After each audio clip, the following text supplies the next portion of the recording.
वो लड़की जिसे किस्मत ने गले लगाया। बगदाद की सरहद के करीब एक छोटे से गांव में एक चरवाहा रहता था जिसका नाम नादिर था। उसकी दो बेटियां थीं। बड़ी का नाम रोशन और छोटी का नाम सेबा।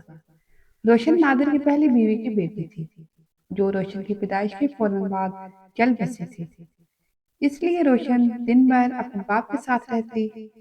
जब नादिर बकरियां लेकर जाता, रोशन भी साथ होती। वक्त के साथ नादिर ने दूसरी शादी कर ली।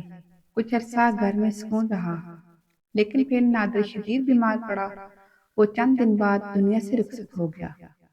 बाप के जाने के बाद सतीली माँ का असल चेहरा सामने आया। रोशन से सारा दिन काम लिया जाता, खाने को सूखी रोटी दी जाती, जबकि जेबा को अच्छा खाना और आराम मिलता। जब रोशन बकरी चुराने जाती, जेबा भी साथ जाती, लेकिन निगरानी के लिए, दोस्ती के लिए नहीं। एक दिन दोनों पहाड़ की तरफ जा रही थी कि रास्ते में एक बूढ़ा शख्स मिला। जेबा खाना खा रही थी। बूढ़े ने मांगा तो उसने तेवड़ी चढ़ाकर मुंह मोड़ लिया। बूढ़ा आगे चला गया। थोड़ी दूर जाकर उसने रोशन को देखा। वो पहाड़ की छांव में बैठी अपनी खुश रोटी के टुकड़े छोटे परिंदों में बांट रही थी। बूढ़े ने पास जाकर कहा, कुछ मुझे भी दो।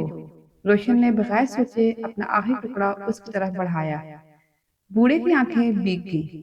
शाम को जब दोनों घर पहुंची, सतीली माँ ने सच लहजे में कहा, अब मेरे पास इतना नहीं कि तुम्हें पालूं। ये घर छोड़ दो और अपना ठिकाना खुद ढूंढो। रोशन देर तक रोती रही, लेकिन सतीली माँ का दिल न पसीजा। वो अपने चंद कपड़े लेकर अंधेरी रात में घर से निकल गई। रास्ते में वही बूढ़ा फिर सामने आ गया। इतनी रात को कहाँ जा रही हो? रोशन ने कांपती आवाज में बताया, मुझे घर से निकाल दिया गया है, अब कहीं ठिकाना नहीं। बूढ़े ने कहा, आओ मैं तुम्हें एक रहमदिल खातून के पास ले चलता हूँ। वो चलते रहे और अचानक सामने एक शानदार महल नमदार हुआ। दरवाजे पर पहुंचते ही सिपाही अदब से खड़े हो गए। रोशन हैरान रह गई, ये क्या है, हम यहाँ क्यों आए? बूढ़ा मुस्कुराया, तुम्हारी नेकी, सब्र और सखावत का सिला मिलने वाला है। अंदर एक कमरे में एक मलका बिस्तर पर लेटी हुई थी, बीमार, खामोश, अकेली। बूढ़े ने बताया कि बादशाह के इंतकाल के बाद मलका ने बोलना छोड़ दिया था और कोई वारिस नहीं था। उसने आम लिबास में लोगों को परखा था। सब ने दौलत मांगी थी, सिर्फ रोशन ने अपनी सूखी रोटी दी थी। इसलिए तुम्हें मलका की देखभाल के लिए चुना गया है। रोशन ने सर झुकाकर कहा, मैं पूरी मेहनत से इनकी खिदमत करूंगी। दिन रात रोशन मलका के पास रही।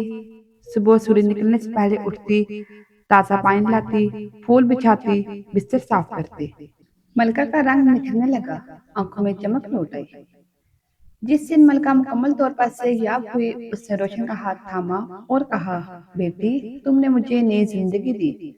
अब तुम मेरी आखिरी सांस तक मेरे साथ रहो, एक शहजादी की तरह। रोशन की आंखों से आंसू बह निकले, लेकिन इस बार ये दर्द के नहीं, खुशी के आंसू थे। दूसरी तरफ सतीली माँ और सेबा की लालच और तकब्बुर की वजह से गांव में उनकी इज्जत जाती रही। वही घर जहां रोशन को निकाला गया था, अब खुद उजाड़ हो गया। शायद यही हकीकत है, जो ठोकर आपको तोड़ने के लिए आती है, वही कभी कभी आपकी सबसे बड़ी ताकत बन जाती है। रोशन का सफर एक सूखी रोटी से शुरू हुआ और महल के दरवाजे पर जाकर खत्म हुआ। जो देता है वही पाता है।